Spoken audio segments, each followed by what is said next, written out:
All right, everybody, welcome back. It is another awesome episode. I believe it's episode 139 of Keeping It Rio, your favorite podcast. And I have got myself a good one again today. I've been on a super roll here lately with some seriously amazing guests. And I got myself another one. We just met literally like 3 minutes ago, but I can already feel that this is going to be a good one. Positive energy and good vibes are abound. And I will waste no time at all in welcoming my guest, Mr. Joe Lowery. Joey, welcome to the show, my man. How are you doing this evening? I am doing phenomenal. I have no complaints at all. So it's beautiful here in Florida. It's a beautiful night, and it's in the 80s, and it's November, so I cannot complain at all. I love it. I'm in San Antonio, so I kind of feel the same. It's about 65, 70 here, but that's perfect for this time of year. I grew up in Ohio where it's like in the 30s, so I'm certainly not complaining. I'm happy I've got my hoodie on, but it's only because the air conditioner's turned down too low here. That's the worst, or that's the best way to have it, technically, in my opinion. So, yep, I love it. So, Joe, man, this is the coolest thing. I get on these Facebook things every once in a while, and I just put out a post and I ask for interesting people or people that have overcome adversity or just fun, energetic people to join me on Keeping It Rio. And here we are, my friend. So we literally just met. Why don't you tell me a little bit about yourself? I know you're well, I'll let you tell us. Tell me a little bit about yourself, my friend. Yeah, no, absolutely. Well, like I said, thanks for having me on. I'm very excited to be here. So basically my background is all in kind of the aspect of entrepreneurship and perseverance. And I think as we were just kind of discussing a second ago, right before we went live, it's just one of those things where you could be in it and then you're trying to fix it and then you're out of it and you go back into it. And you're always kind of like this wheeling and dealing of this idea and this dream that you have. And it's never quite perfect, but you're always like persevering and pushing through. So my journey actually started about, really 6 years ago. And I was working at a marketing company. It was out actually in Arizona. And I won't name who it was, but basically I had a huge issue with some transparency issues, what we were doing. And I was a commission salesperson. So I'm like super into the whole, increasing sales and, kind of bust your ass situation. And the next thing I had some issues with losing clients and some transparency stuff. And I thought I was wearing that red cape of like, I'm going to tell take up we call it my boss or, the owners of the company that, hey, we have X issue going on right now. And I thought I'd just kind of save the day. And turns out it was not the case. I was actually fired on the spot. And so I was like, obviously didn't know what to do. So then I started a company called Media Shark, and honestly as a joke. It was really kind of just to piss them off. And I try to think of an animal that could eat the animal that they were named after. Like I said, I won't name who they are. But so I thought of shark, I was in Florida. And so I started this agency. And next thing you know, we actually cleared 7 figures our first year, really bust our ass at it. And then I had some clients like Sprint and Boost. And then, kind of also worked with some small mom and pop companies too. And then kind of rolled into this whole digital marketing world. And now I help businesses, coaches, anybody who wants to kind of hack online traffic. And I speak on stage about it, and kind of that's where kind of grew into. So this weird blessing of getting fired to, maybe call it a curse sometimes of owning a business, but it's a lot of fun. It's a beautiful curse, right? It's one of those things. Like I said, I got out of the roofing 6 months ago. I took a 6-month vacation basically, and it just drew me right back in because you're just constantly thinking about it. And the entire time I was gone, it was like, and basically we shuttered my roofing business back at the end of February. Mm-hmm. My partners and I had kind of just separated, and they had another roofing business as well, which had separated as well after the fact. And that made this available. I literally just bought this company back last week, and we were going to look at my website and we were going to analyze it. And I didn't even have a website to analyze right now, but I do understand the importance of digital marketing. Okay. I have a roofing company. I have a huge appreciation for like social media marketing, for SEO and all these types of things, because it is a super competitive industry. The market is I hate to say it's oversaturated, because that's part of the beauty of it is. It is, but you're right. Yeah. You can start your own American dream anytime you want, especially here in Texas where there's no rules or licenses or anything. And you can just kind of do your thing. Yeah. Well, Florida's strict. At least there are licensing requirements. And I was down there for the summer. I spent 97 days down in Naples, and it was pretty interesting from a roofing standpoint, night and day difference. But, for me, excuse me. it it really it became apparent in 2019 for me. We bought this roofing company here in San Antonio, Rio Blanco, and it was out of business. Mhm. It was just sitting there idle, right? And my partners and I, we teamed up, and they gave me an opportunity to come down here to San Antonio, where literally I had never been before in my entire life. Oh, wow. Until the day I got here to live here full time. I committed to it before I ever even saw it, right? And that's kind of my thing. I've done that multiple times in my life, but I moved down here and I don't know a human being in San Antonio. I've never been here. I have no contacts. I have no network. And at that moment, we realized digital marketing's huge, right? Like, we need to get our brand out there. And for me, I did it pretty organically. I also did have a social media consultant, but I did mine on Facebook. Like, I just San Antonio, I typed it in and I like friend requested a whole bunch of random people. Yep. And that's literally how I started my business. But I know there's got to be a better way, right? And I'm getting ready to relaunch the company and I want to get that presence again. So help me out. Tell me what is the best plan of attack for a company like myself. We're in a competitive market, a competitive industry. I want to stand out from my competition. I want people to be drawn to my brand, to my, to what I've got going on.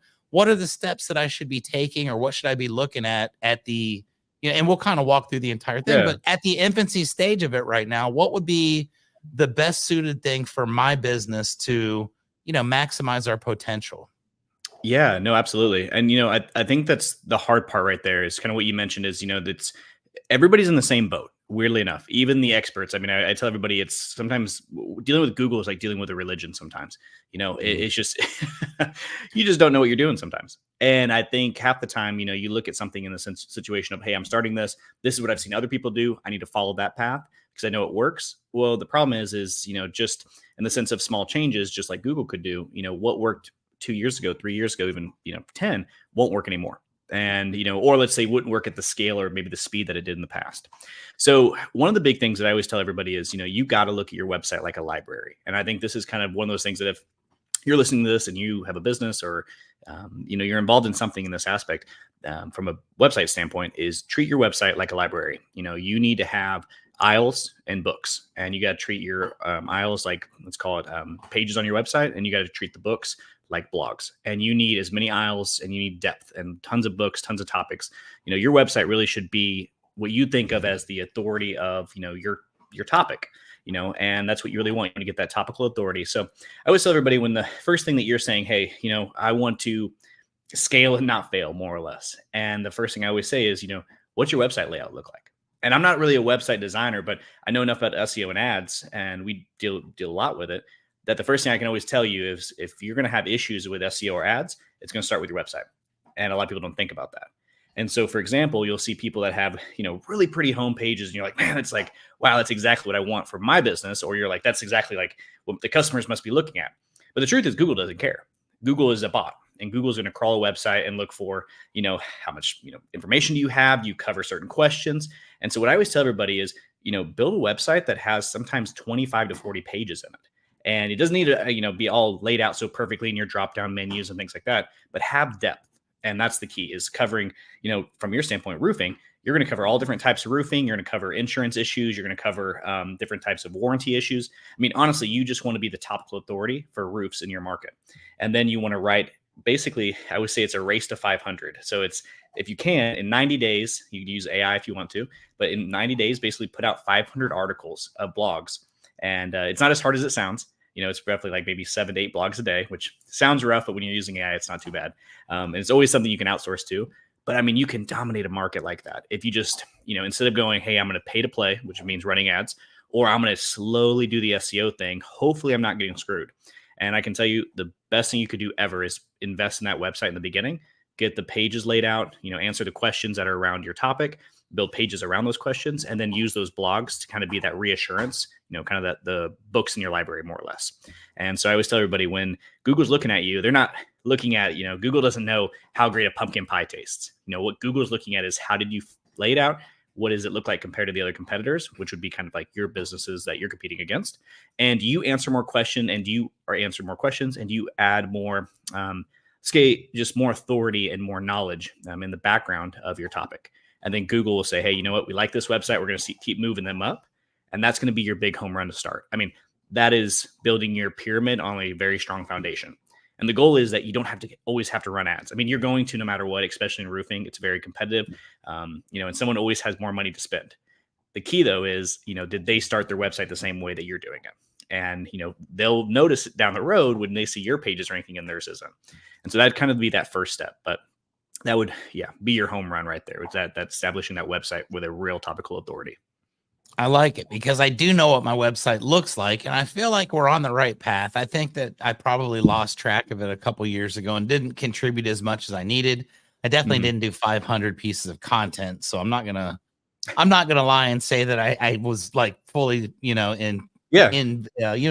But it's good to know because I'm willing to do that, and I think that's a great thing. Let me ask you about this. I've been to a few of these seminars and events for our industry. And digital marketing is huge in roofing. Like you said, I mean, it's such a market and so many people are doing so many different things. What about like the importance of utilizing video?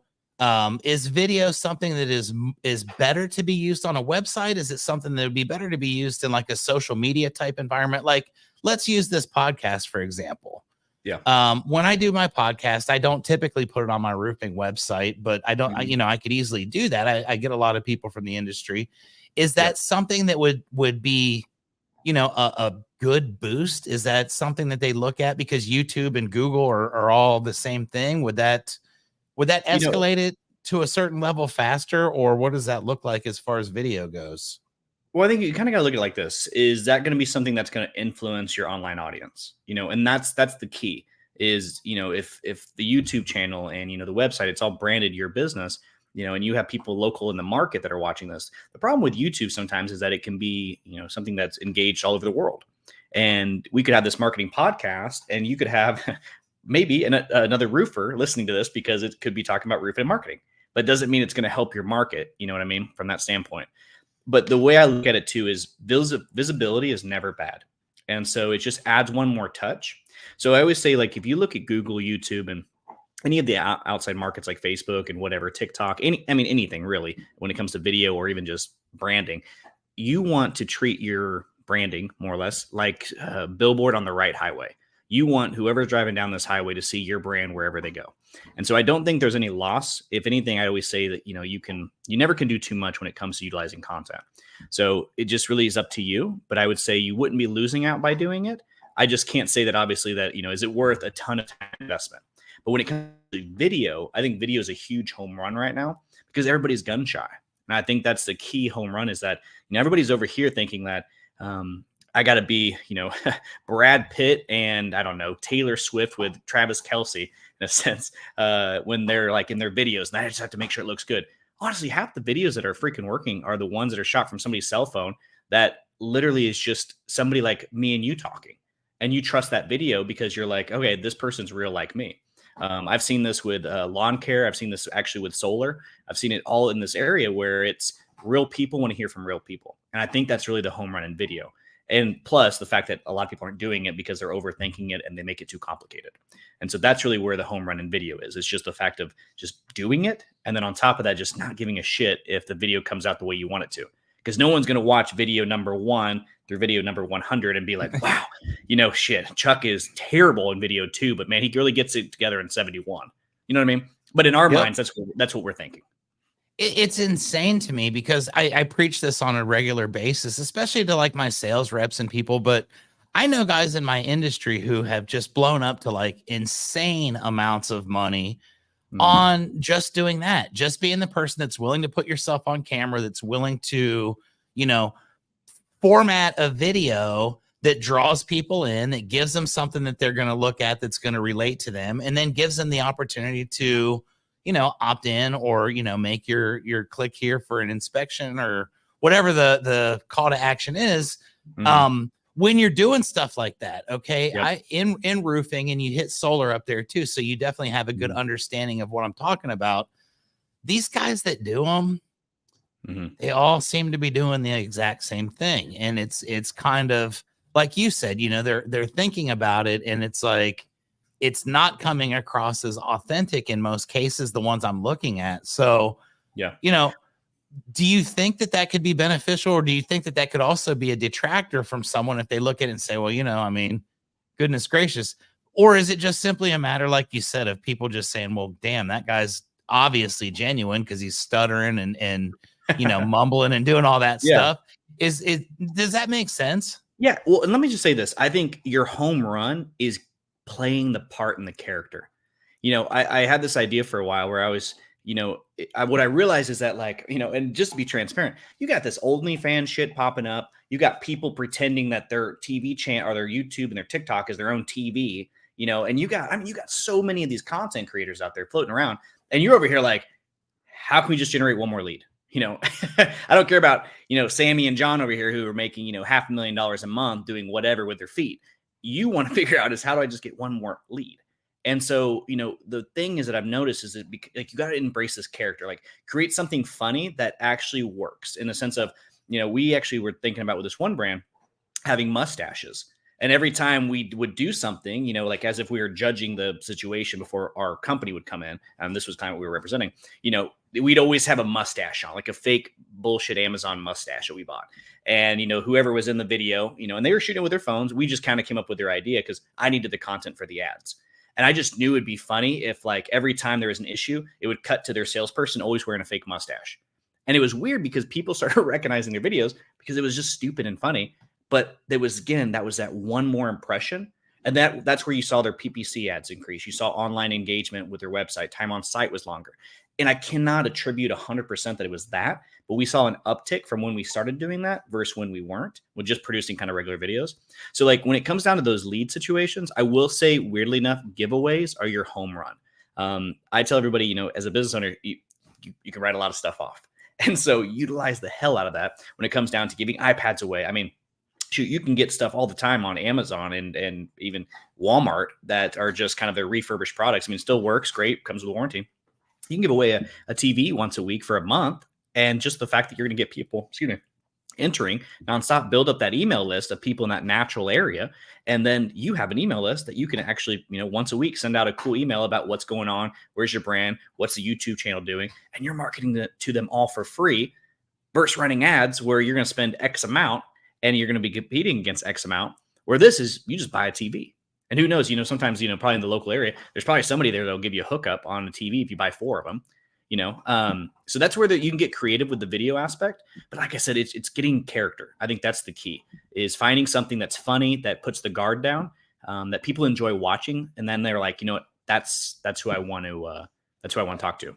Yeah, somebody they can relate to, somebody that they like. And you know, I tell people that the key thing to this, and I've done a lot of social media videos over the last maybe 5.5, 6 years. I got into it pretty heavy later on in my career, but I realized the importance of it. And honestly, it was so amazing that the first customer I met here in San Antonio, it was 100% because I went to my roofing crew's birthday party, one of my guys, and we were just having dinner, and I took a picture with my roofing crew guy and his mom. And I was like, you know, I'm super blessed to work with these guys. They're amazing.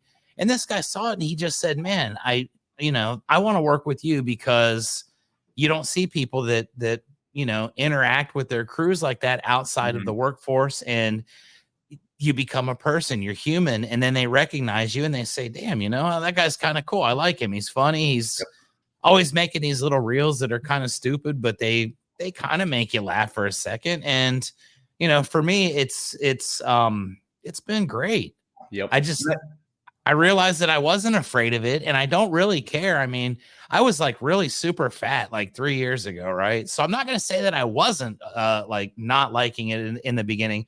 I was fat as shit, man. Like my head was like the size of 2 basketballs. Well, you're looking good, man. You're looking good. Well, I lost 100 pounds, and now I have like this major like fitness routine. But yeah, I think that as I've continued to get confidence from losing weight and feeling better about myself, that it's kind of just transferred over to the camera, and now it's second nature. I mean, hell, I'm having a conversation with a guy that I just met like 3 minutes before we started recording this, and I think we're doing a pretty damn good job, you know? So the comfortability, like you say, it's something that you get over time. And I think that people really do overthink it, and people just like, oh my gosh, it's got to be perfect. Everything's got to be exact.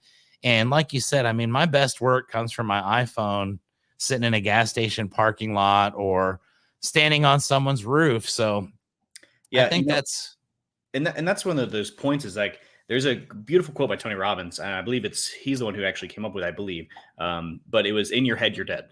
And I just love that quote because it's just that is the essence of marketing and failure in a lot of things. I mean, you always hear, if you're 1 second too soon or 1 second too late, or you're 1 inch too far in, you're over the line. It's a foul, it's a penalty, it's whatever, a flag. And next thing you know, you run into the issue of, I was just so worried about it. And then that's what caused you to fail. And I just don't think people realize that it's not necessarily about action, but it's just massive action. If you notice, I didn't say, hey, you have to do 500 blogs. I said, it's really a race to get there.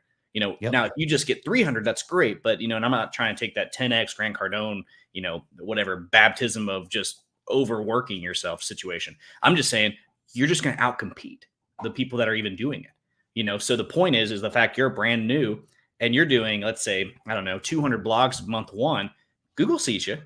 And it may not be that instant traffic you want right away, but I guarantee you month 4, you're going to be like, holy shit, like we're ranking for something. People are calling us about a specific, let's say it's a certain composite of tile or just something, that you're like, we don't even mention that on our website. How the hell did they find us about that? And it was just because something that Google knew you guys could answer the question to, even though you may not even have, had that answer technically on the website. You covered so much of different areas of topics with videos, with YouTube, with whatever. And Google sees, wow, people look at you as a resource. The other thing too, when you're looking at the video side, you can get carried away with the aspect of it. I mean, I just tell people, shoot, you just take a day and take 3 hours in a week and just, from this time to this time, let's say you're doing paperwork on Wednesdays, the afternoon, you're going to shoot 3 to 4 videos that week. And you're just going to shoot them, whatever, have the team, everybody put in ideas of what they want shot. Maybe each person shoots something different. And then your content can be scheduled out, and you can use a software like Hootsuite. So it's like, I'm going to guess, I think it's like $30-$40 a month, I think. And you can schedule or pre-schedule all your content. So you don't even have to post it yourself on Facebook, TikTok, whatever. And the thing I want to keep in mind, it's not the fact that you're doing this because this is what I have to do to generate leads. I mean, really what you're doing is saying, hey, I'm here to play. I'm an all sport athlete. I'm going to play everything, whether it's swimming, wrestling, football, baseball, soccer. And you just don't know where your client's going to be at the right time that they're ready to convert. And it's just a great idea just to might as well be there. And you can repurpose your content. That's the beauty of it. You can shoot the same shit for TikTok, YouTube, Facebook, ads, and you can use the same damn content. So it's 1 or 2 videos that's just being repurposed. And that's the beauty of, like, if you really get down to it, it's not as hard as people think. But again, it goes back to that aspect. If you're in your head, you're dead and you've already lost. So that's where you just got to go in with a fresh mind and be like, fuck it, I'm going to try it. Yeah, I mean, someone's going to do it. And if you're standing on the sidelines, like say, you're just going to get passed up. So this really just triggered a great question that how can I say it's a great question? In my mind, this is about to be brilliant, but hit it. Let's go. Probably going to be stupid. So for my podcast, I love to do reels. I just started doing them maybe about 3-4 months ago. I have been completely I don't understand all this stuff. I'm a roofer. I'm trying to learn it, Yeah. And I got into this deal where you can put the video into a AI thing and it'll like clip it up and it gives you all your captions and it'll give you these scores. Okay. And I figure a digital marketing expert like yourself can explain this to me. I get these deals, okay, and they score from like 99 all the way down to, whatever. I think usually the lowest they'll give you is like 80. Okay. And it's supposedly based on all these factors that the AI takes into consideration when it gives you the score. The ones that are rated higher obviously are supposed to do better as it pertains to their, the amount of views and the way that it gets presented to the world. Yep. It doesn't seem to work that way, though. It seems like the ones that are like down in the 80s and the lower ones are doing better for me. And then I put these other ones in and they're just like completely flopping. Is there something that I'm not seeing as far as that goes? Or is it like, I mean, company money and they're ripping you off, bro? Yeah. And here's the hard part. So there's two points on that. One is you got to listen to your market. It's one of those things where it's just, and I think dating is the best example, dating, marriage, whatever. is the best example of marketing. I mean, you're not even just the fact you're dating your customers, but just like, did I do the flowers right? Did I do the dinner right? Did I do whatever? Did I, why did I not get the kiss to the fact of I got the door shut in my face? That is literally our situation with customer acquisition. And, we want that marriage, and then we want the next marriage kind of thing. And, but what the truth is, when it comes to some of this AI stuff, is people are not maybe forgotten, but it's still so brand new. But also too, it's a machine that is learning off itself, but it's still coded and built on humans. So the one aspect is we have a lot of flaws inside AI. I was reading something today that they believe maybe potentially ChatGPT or even what is it? A couple of the other ones, that there's a like almost like a conscious false, like in a sense that this AI actually has to have an answer for something. So it's actually making up these answers and you wouldn't know it. Like it's like 27% of the answers could potentially be wrong, that these AI, say answer bots, what you would call them. This is way too advanced for me, but it technically could be making stuff up. And so that kind of gives me the idea that, the machine of whatever code or whatever that's firing that makes you think or makes it give this grading scale, it isn't necessarily based off a changing algorithm. It's probably based on whatever the status quo was when they built it. But you got to listen to your audience. So if you're noticing that your scores are in the 80s and that's the ones that are doing better, what I would do is, anytime I look at videos that I'm going to purpose for TikTok or YouTube or, Facebook, what I first do is I take 3 competitors. This is what I do for everything, even for clients. I'm like, give me 3 competitors of these channels. And I want to see how my team look at it. And I want to break down is what are they doing? Like, what is their headlines? What are their hooks? How long are they? Things like that. So once I look at that, then I can say, okay, so we have a baseline of these are pretty consistent, that they have these type of headlines, even maybe these fonts. These are the type of action moves they're doing, or even, whatever you want to call it, like subtitles, and, what their offers are. And then we try to make sure that we try to not necessarily copy, but mimic their success as best as we can. And then on top of that, what we'll do is, we'll kind of try to see which platform does the best. And then we'll double down on that one. So if YouTube's doing really well right now, we double down on YouTube. And sometimes, even reposting stuff, the same stuff that you just did, reposting it, after somebody watched it, you want to have a completion time. That's the key. That's your home run. So when you're doing these videos and you're thinking, is it working? Is it failing? The first thing you want to look at, especially TikTok shows it, YouTube does as well, where are they falling off at? And that's what you want to base, what you're doing on. I would be very reluctant to say that the tool is bad or good technically. Because in the day, if it's editing for you and it's giving you like subtitles, doing all this stuff, it's probably saving you time and money. So absolutely. And that's where you got to be like, okay, is this the holy grail? Probably not. But does this at least give me a sword that's sharper than what I have, or at least save my time? That's where you kind of got to find the benefit, and the problems over on that side. But like I said, I would just take a big step back and be like, what's happening in my market, and do I see do I see my customers either responding to it, engaging with it? And if not, that's where your flag is. It's probably not in the editing software itself. It could actually be in just the content. And it's just not, let's say, keeping up with what the algorithm wants. And that's why looking at your competitors or somebody similar to you and what you're doing could be a huge help. And then apply the AI. And that's when you really get to look at it, because then you have a structure of knowing this is what it probably likes right now. Now, could it be the tool that's the issue? Boom. There's the answer, folks. That's that simple. So I appreciate that very much. I'm going to go back and watch this. Simple, but it's like this long-winded answer. Sorry about that. Well, but yeah. No, I mean, I want to go back and watch it, because in the moment, I've come to find out when I'm doing the podcast, I'm focused so hard on what you're saying, because it's like, okay, just, keep the thing flowing. And then I go back and watch it later and it's like, wow, I missed a whole bunch of stuff there, but that was a great answer. And I appreciate that. Mm-hmm. I want to go a little bit towards a different direction in our conversation, if it's okay with you. Let's do it. We kind of just touched upon it at the very beginning. So you found yourself in a pretty much a situation where it's like, shit, man, I just lost my job. I was going in to do something cool. Whoosh, that didn't work.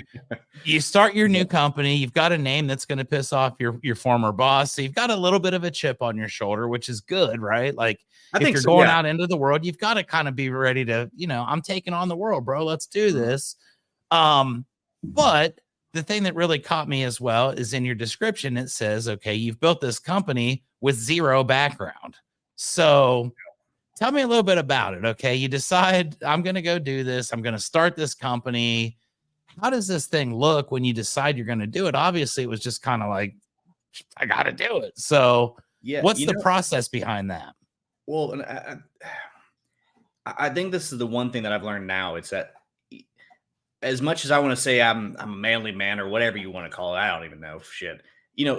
There was so much depression. There's so much, nights with tears in my eyes, and drinking and getting crazy in the sense of I would do anything to, as a relief, just because I was so stressed. It was just that's the one thing I wish people would understand. And if you're listening and Chuck, and I know you know this, it sucks, when that stress hits you, because it's not like as a business owner you don't disconnect. And especially, and I think the best example is when you're fired or when you're job hunting, that is half of what business owners feel all the time.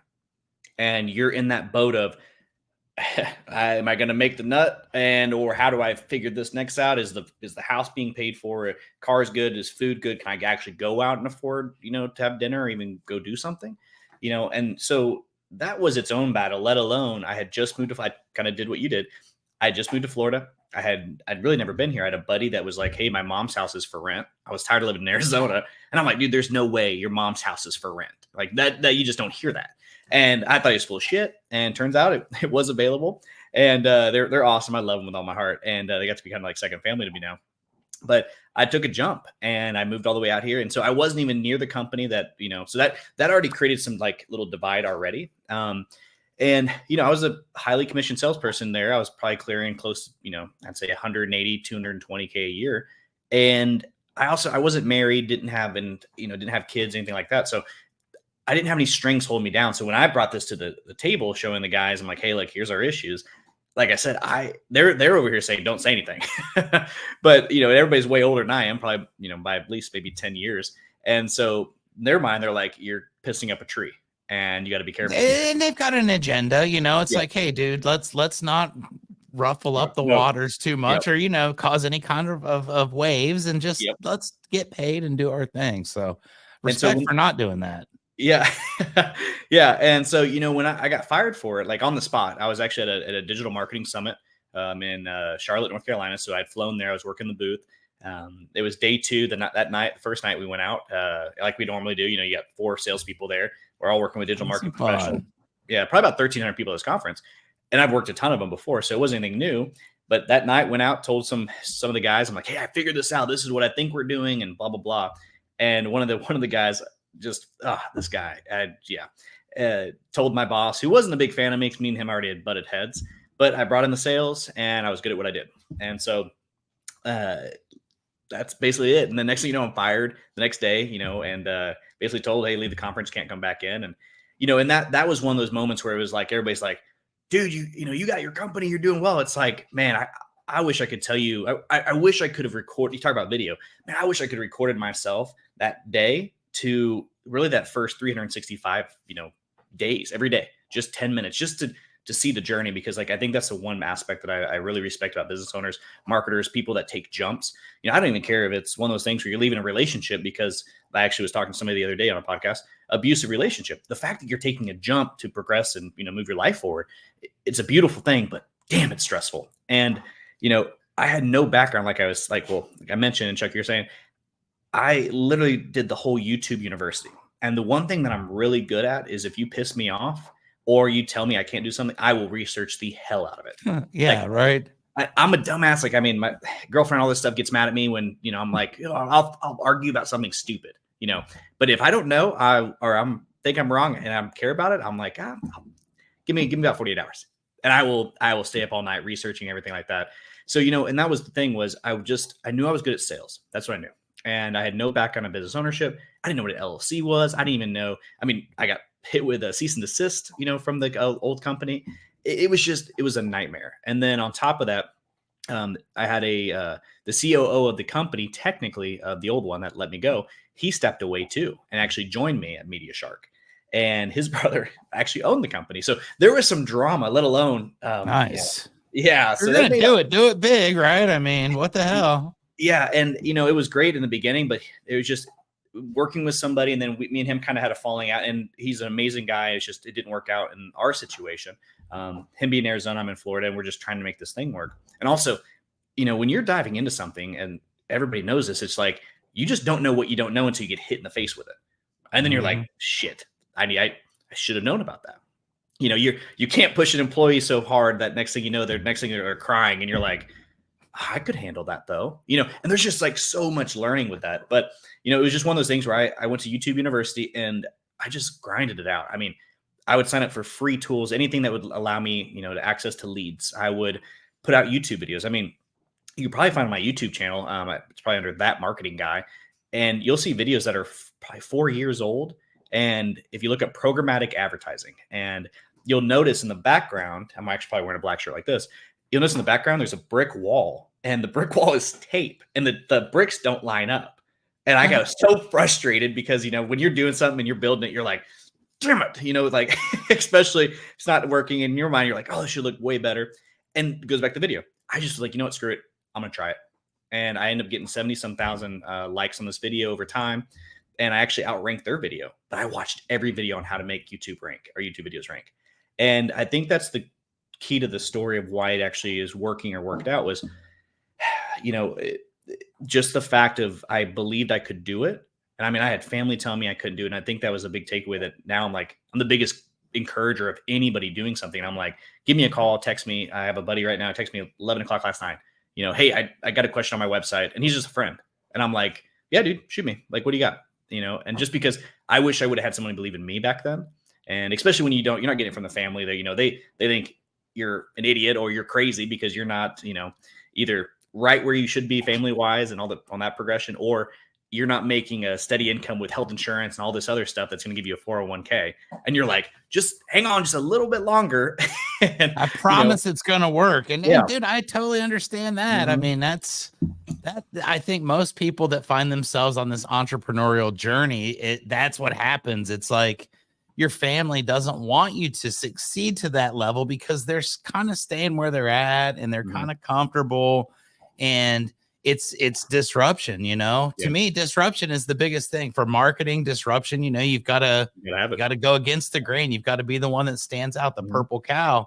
But it's the same thing when your friends and your family have kind of been steady for a while, and they go to work Monday through Friday. They do the practice for the kids on Saturday, and they, do whatever.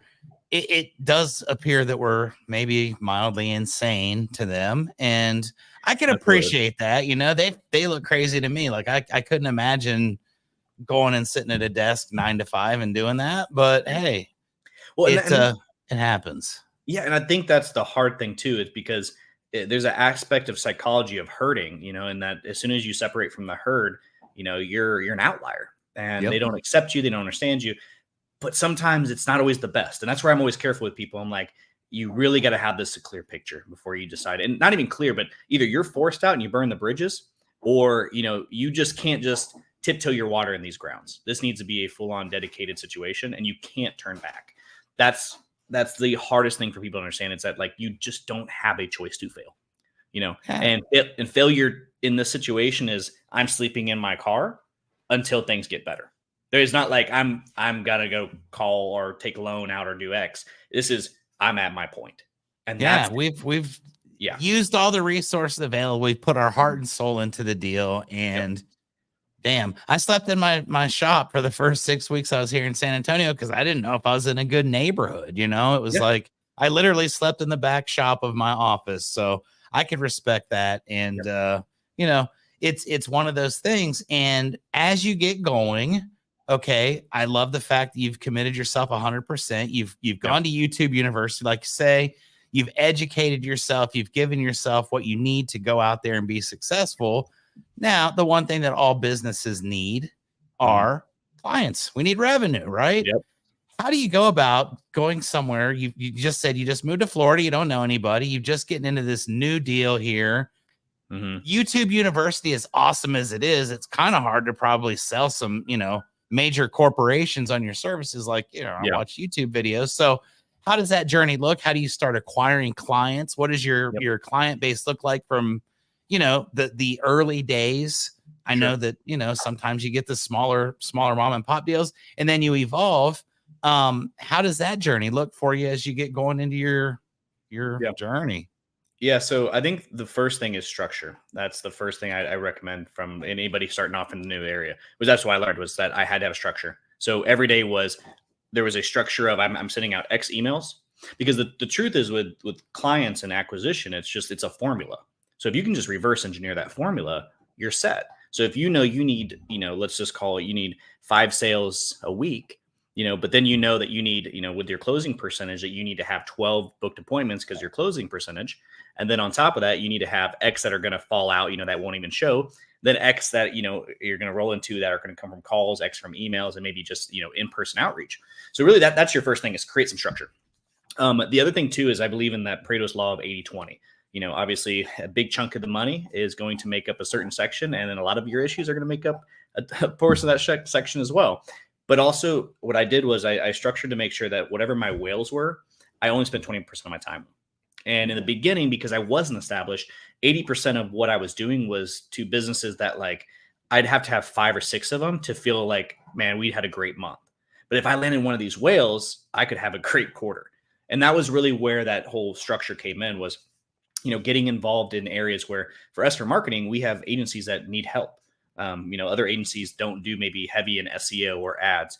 And I really had a great idea and a grasp of it.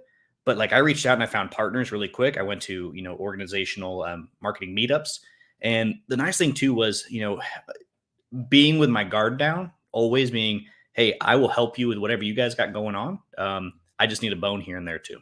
And next thing you know, it was that going to get cigars, weirdly, at certain places. It was like, I'm going to go to there's a place that I really like down here called Flute and Dram in St. Pete. Awesome place to check out. And, it's kind of like a whiskey champagne bar. And I would meet these people who are business owners, and I'm just sitting there, I always call it your friendly neighborhood Joe. And with my backpacks, I always have my backpack on me, and someone has a business, and I'm like, oh, hey, let me just show you for free, this, well, I wouldn't say for free. Like, let me just show you, what you guys should be doing. And what I noticed was, as soon as I just would start actually getting out in the community and just being that friendly side, a lot of opportunity came from that. The second thing that really made a big difference for me, particularly, I made a list of every competitor, and I took a demo with them, with a fake company. I threw up a fake website. It was a solar company, actually, and I still have it to this day here in Florida. It's a fake company, fake reviews, everything, fake website I built. But I took a call for every marketing that was a competitor that I would be competing directly with, and I took all their sales material, and then I repurposed and kind of redid what we wanted with our branding, with our stuff, and obviously I didn't copy. But I'm like, hey, they mentioned heavy in this with this deal and this price. Boom, here's ours. So the thing that you're only by yourself on an island if you believe you are. And the truth is you have all of this material. All you got to do is the same damn tree that turned into the same paper that your competitors are using to make millions of dollars.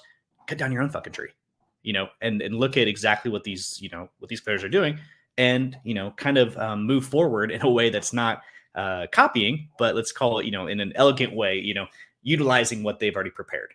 And then the second or the third thing that I really loved was I signed up for a tool. This is what worked for us. I signed up for a tool, and I actually used a video. And I would personally reach out to say, Chuck, you're the CEO of X company. I would make a 45-second video and just speak directly to you. I would make sure it seemed like it was real. I would not try to do one of those, hey Chuck, how you doing? And then all of a sudden just cut. And then it's, like as if that was like a normal sales video that's like, oh, he just said my name at the beginning. And I would probably send out 10 to 15 of those a day. And I actually got meetings. Like, it was really weird. And I think it was just because no one was doing that. And I looked like just this guy that's trying. And I didn't call myself the owner either. I was just like, yeah, hey, I'm Joey with Media Shark, one of the account directors here, and just want to reach out. And it worked. And that was a big one. The last little piece that got me in the hook here was metal business cards. And so if you go to mymetalbusinesscard.com, we have one that's a bottle opener, and they're expensive, like $2.50 a card, $3.50 a card sometimes. But man, if I walked up to you and I met you and you're like, and I didn't know you're the owner, and I'll give you my normal business card, and then we start talking and you're like, hey, yeah, we spend a couple $1,000s, if not, maybe sometimes 10, 15K a month on advertising. I'm like, Check, hold on 1 second. Let me give you guys my card personally. My VIP. Yeah. And that's where it says founder on it and all this stuff. And they're like, oh shit. And I run into people today, literally, they're like, hey, I still got your card in my wallet. Sorry, we're not going to use you, for whatever reason, whatever, but I'm like, hey, at least it works, and yeah, it's just all that and just trying, and man, and just every day waking up that you're like, it's going to work. And I think, that mentality plus all that action with structure, it just breeds success. Man, that's powerful right there. And I couldn't agree with you more. I don't believe I have anything special about myself other than the fact that I'm that guy that gets knocked down and gets back up every freaking time. And every single time you get up, you're a little bit stronger than you were the time you fell down. And Yep. I think if you keep pushing forward, you can't help but be successful, because most people do end up finding that breaking point and quitting. Or like you said, you get to this certain stage where you're just kind of there, and it's like, damn, I'm not making enough money to pay the bills. Sleeping in the car doesn't really appeal to too many people, like it's hard to meet that's not a like dream that. I had when I was a little kid. And, some people they get to the point where it's like, damn, I have to give up. Yep. And, I have to go take a 9 to 5 to pay the bills. I've got a family or whatnot. And I feel for that, because I've never been able to really do it. Like I was willing to walk away from my company, and I didn't have a clue what I was going to do. Honestly, it was just like, hey, I believe in myself, and I put myself out there. Some opportunity is going to provide, something's coming my way. I just knew that. And I got to do some cool things. I got to go to Florida for 97 days. I got to be a part of a major event for my industry. Yeah. I got to be a keynote speaker or an MC at a major conference down there. Isn't that got fun? To do, yeah. That's and it was. Man. Just because I decided I wanted to do it. I believed in myself. And even when things were down, like I went through the depression, and it was pretty bad there for a little while back in like March, April, May. And then it kind of, I woke up a little bit and was like, all right, I mean, you have to do something with yourself or else. Yep. And you start seeing these things picking up again. You start getting these wins, you get the momentum. And, before you know it, you're kicking ass again, and life is good. So that's the direction you decided to take with your company. You're not going to give in. You're out there. You're literally, knocking doors, shaking hands, kissing babies, doing the whole thing. Yeah. And it wasn't, and I'll jump in real quick. It wasn't rosy all the time. We had clients that come on and they leave, just things we couldn't control. And I think the other thing too, that, that people just don't talk about is the struggle. It's like, dude, I passed out 100 damn flyers. And I could tell you probably that the first 1,000 I passed out, 100 every day, first 1,000 probably all got thrown away. Didn't hear anything from anybody. And then all of a sudden it starts raining, and then it poured, and then it's hailing, and in the best way, But the other half of it too, and I really believe this on my heart. I mean, this is down to my core is, I really got in when started going back to church for me personally. Started going back to church. Faith is a big part of my life. But then on the reverse side, I also read 2 books every month, and I'm structured to this. Like I believe in this with all my heart to this day.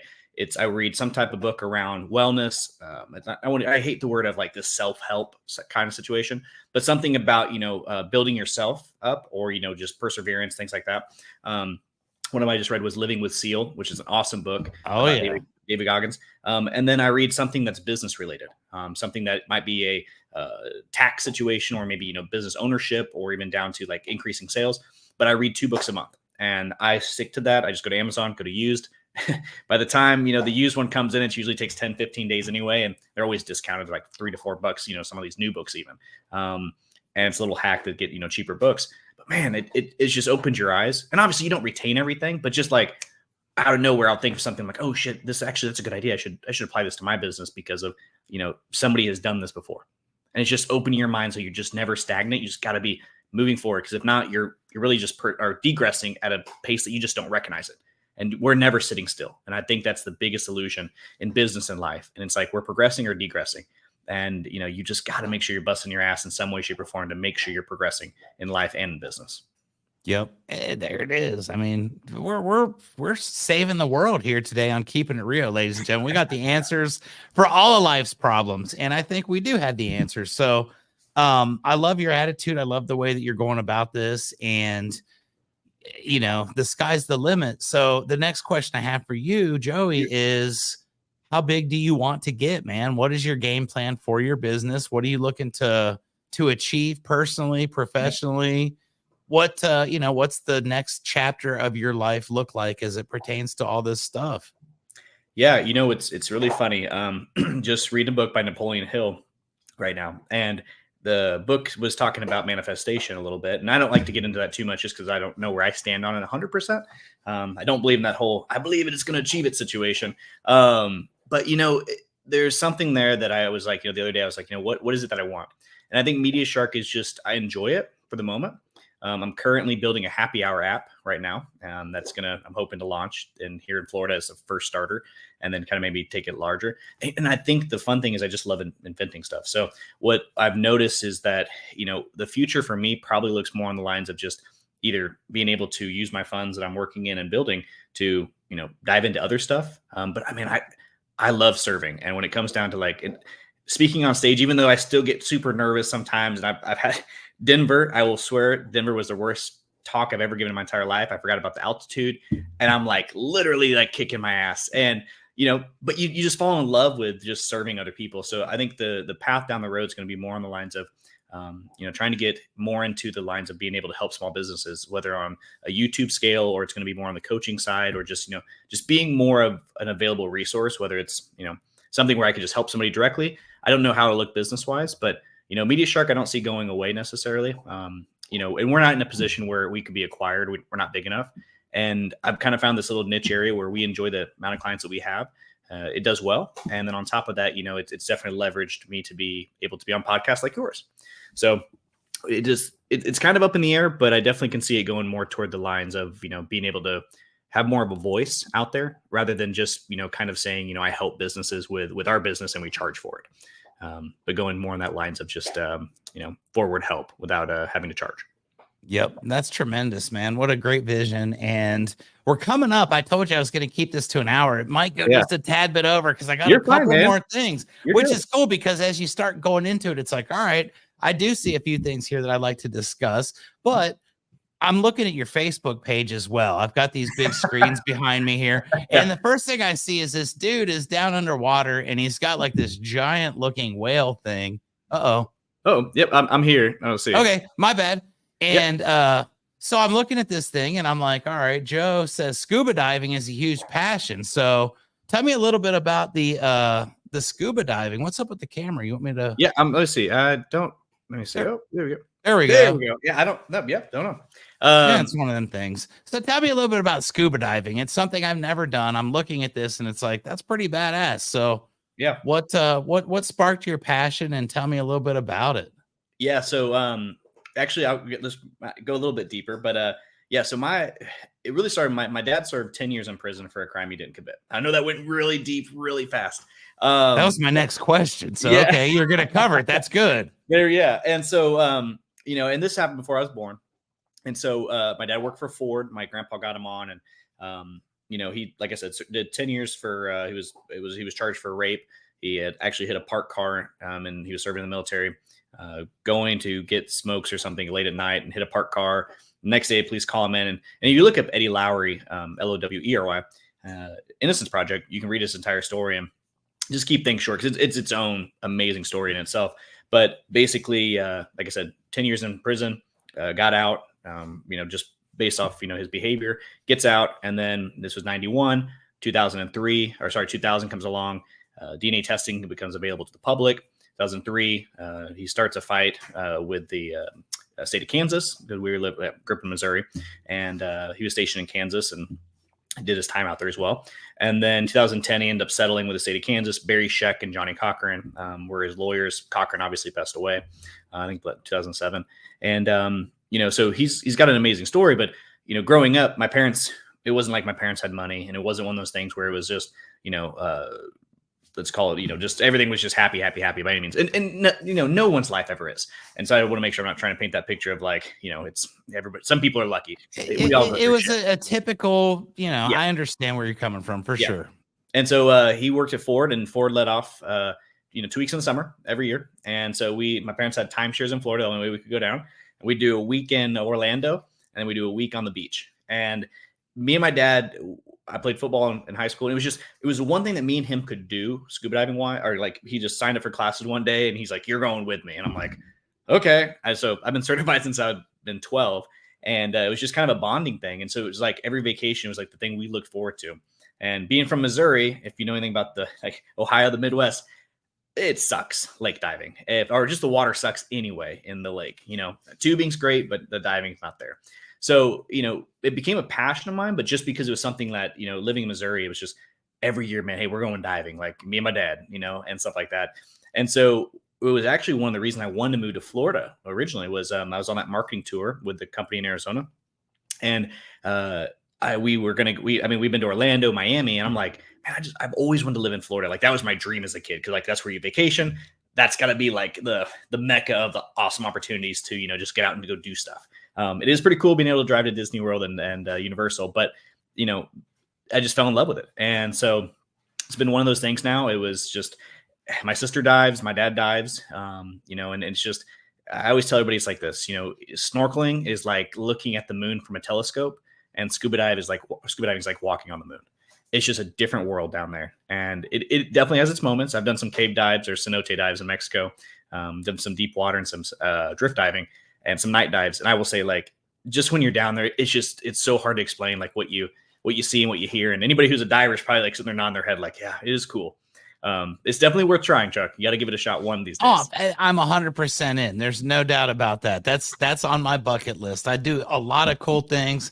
That's something I haven't done, but you've just convinced me that yes, that is going to be happening. I appreciate that so much. And what a great story. That's a cool bonding thing that's special. Not too many people could say my bonding was scuba diving with my dad, and good for you, man. That's pretty cool. And that is definitely a cool picture there on your profile. So yeah, thanks.